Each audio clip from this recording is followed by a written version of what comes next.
ଦେଖନ୍ତୁ ଆମ ନଈ ପୁରା ରେଗିସ୍ତାନ ହେଇଯାଇଛି, ପୁରା ମରୁଭୂମି ହେଇଯାଇଛି, ମରୁଭୂମି।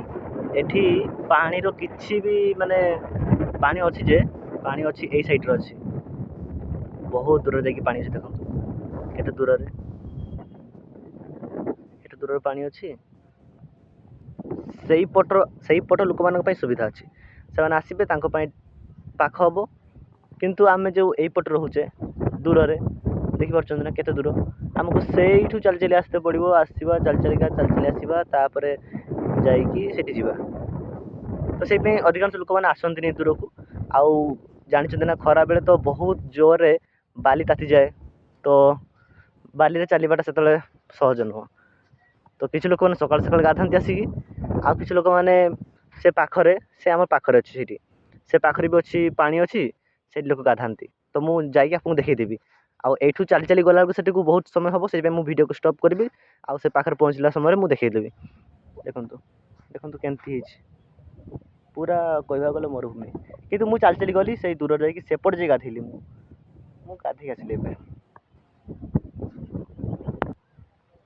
ଆଉ ଗୋଟେ କଥା ଆପଣ ଜାଣିଛନ୍ତି, ଯେତେବେଳେ ଲୋକମାନେ ବାଲିରେ ଚାଲନ୍ତି, ସେତେବେଳେ ସେମାନଙ୍କର ପାଦ ଚିହ୍ନ ବି ବାଲିରେ ରହିଯାଏ।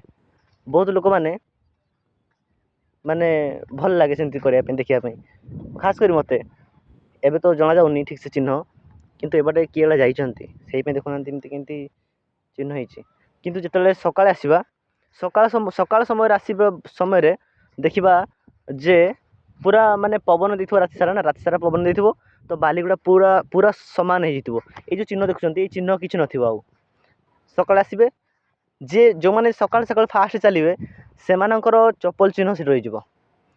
ବଢ଼ିଆ ଦେଖାଯିବ, ଲାଗିବ ଯେମିତି ରାସ୍ତା ହେଇଛି, ସେ ବାଟେ ଜଣେ ଯାଇଛି, ପୁରା ଜଣାଯିବ ଯେ କିଏ ଯାଇଛି ଆସିଛି, ଜଣାଯିବ ସେ ବାଟେ।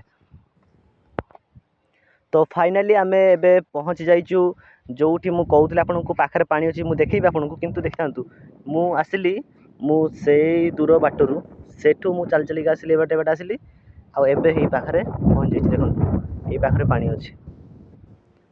ଆମର କିଛି ଲୋକମାନେ ସକାଳୁ ସକାଳୁ ଆସିକି ଏଠି ଗାଧାନ୍ତି। ସକାଳେ କ'ଣ, ସବୁବେଳେ ଆସି ଗାଧାନ୍ତି, ଯେତେବେଳେ ଯାହାର ସମୟ ହେବ ଆସିକି ଗାଧେଇବେ ଏଠି। କିନ୍ତୁ ଏଇ ପାଣି ମୋତେ ଭଲ ଲାଗେନି, କାହିଁକିନା ମୁଁ ଏଇ ପାଣିରେ ଗାଧାଏନି।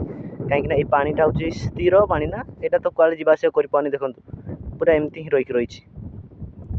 ଏଠି ମାଛ କିନ୍ତୁ ଅଛନ୍ତି, ଦେଖନ୍ତୁ ଏଇଠି, ଆଉ ସେଇ ବାଟେ ଟିକେ ଖାଲି ଅଛି, ଆଉ ନହେଲେ ସିଆଡ଼କୁ ନାହିଁ ପାଣି।